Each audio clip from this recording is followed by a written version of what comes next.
Hello, my name is Jamie, and today is July 16th, 2021, and this is Supplierity News.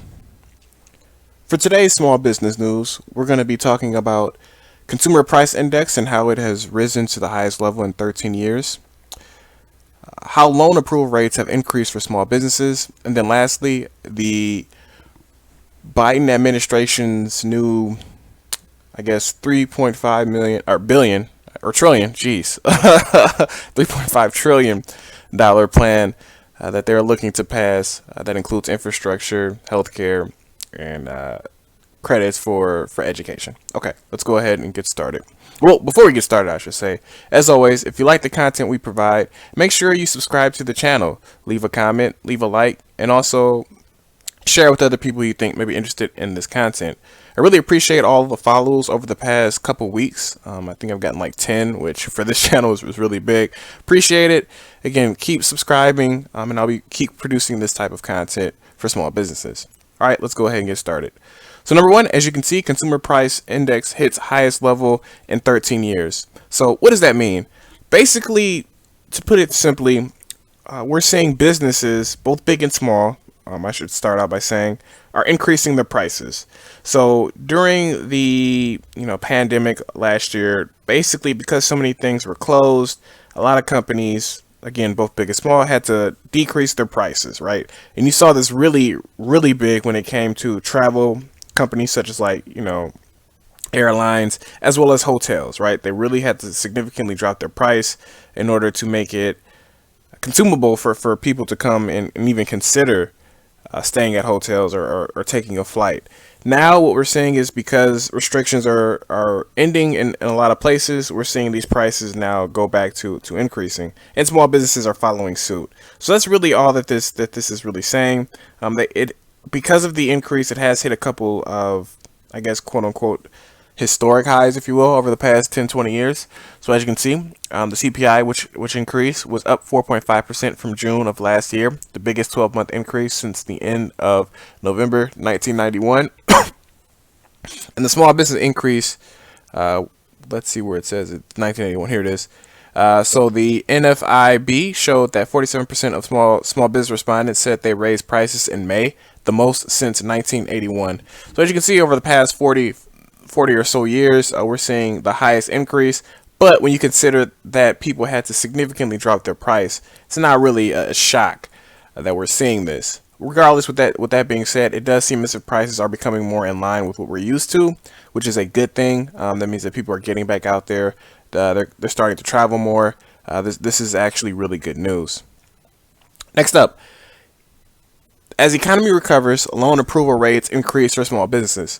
So while not a huge increase, I did want to kind of show this, that small business loan rates are now increasing, right? And there's a couple reasons. Well, there's one big reason for this. So as you can see here, small business loan approval percentage at big banks climbed just slightly from 13.5% in May to 13.6% in June, right?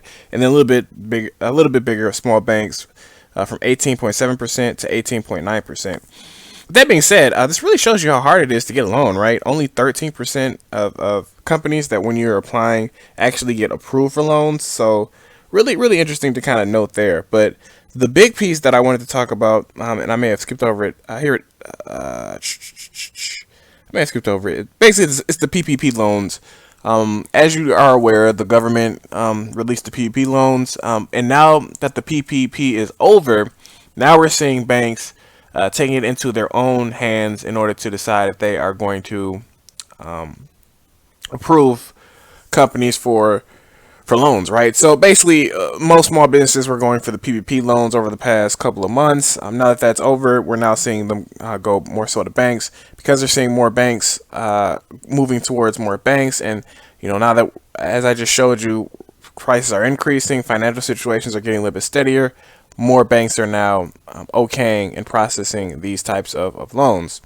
So it kind of walks through that piece here and kind of goes more in depth on it. So if you are interested in learning a little bit more about the loan process and what's going on, feel free to take a look at this article. But again, the big piece to take away is that in addition to prices are increasing, loan application are now seeing more and more people being accepted, which is good. And in my opinion, I believe that should only increase. So again, I've been preaching this for a while. As we get closer to the end of the summer, late August, that is when we are going to really see where we are and how we're doing as an economy. And again, as I've been preaching, we've had some bump in the roads in April, May, but we're now seeing that trend where it's kind of increasing and going steadily increasing and going back to normal as I predicted. Which I'm going to keep saying that because unless I get this wrong, I will keep reminding all of my followers that I predicted this, and this is where we're heading. Okay, the last point here is Senate Democrats reached $3.5 trillion budget agreement. Please, let's not get political on this. I don't. The reason why I'm showing this is because this is important, because this can affect small businesses. So as you can see here, Senate Democrats announced late Tuesday, I should say, that they'd reach a budget agreement envisioning spending an enormous $3.5 trillion over the coming decade, paving the way for their drive to pour federal resources into climate change, healthcare, and family service programs. Family service programs, from what I was reading, is more so like around like education. The big piece here for family service, which it's important here, because that's a huge summary, but basically what the Biden administration is looking to do is pay people to have kids, to a certain extent, right? So it's very obvious. I think last number I saw is like it costs like $250,000 to raise a child from 0 to 18, because it's so expensive, and because we do have the next couple of generations that do have a lot of debt. They are looking to help assist with that because, as you know, in order to help manage or increase a population, people have to have kids. So that's pretty much where we're at today. So the big piece in here is that, you're probably looking at 3.5 trillion and you're saying, Jamie, you've been talking about infrastructure for the past couple of months, but I don't see infrastructure anywhere in here. So the initial infrastructure plan, let's see if I can find it in the article, it did get whittled down. Democrats and Republicans, that's kind of the only thing that they're actually coming together and negotiating on. They seem to be negotiating on a $1 trillion plan to do things such as like infrastructure, roads, new. I can't think of. I'm thinking like Wi-Fi for some reason, but trying to improve broadband. There it is. So trying to improve throughout the country these types of roads and whatnot.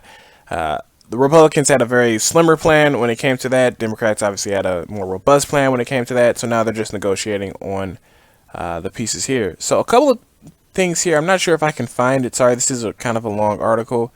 Here it is. So the $1 trillion plan that I was talking about, but I'm not even gonna try to shoot. This is a long article, but the big piece that is interesting about all of this is you see the 3.5 trillion, you see the 1 trillion for infrastructure, things like that. It got whittled down from 6 trillion, which was initial from the Bernie Sanders plan.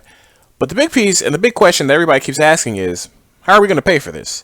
So Democrats are really pushing making the wealthiest of Americans to push for this. Over 400,000 I saw, as well as wealthy corporations. Now, as we are aware of, it's not the tax bracket for corporations that get them to pay, and that's the issue here. It's the loopholes.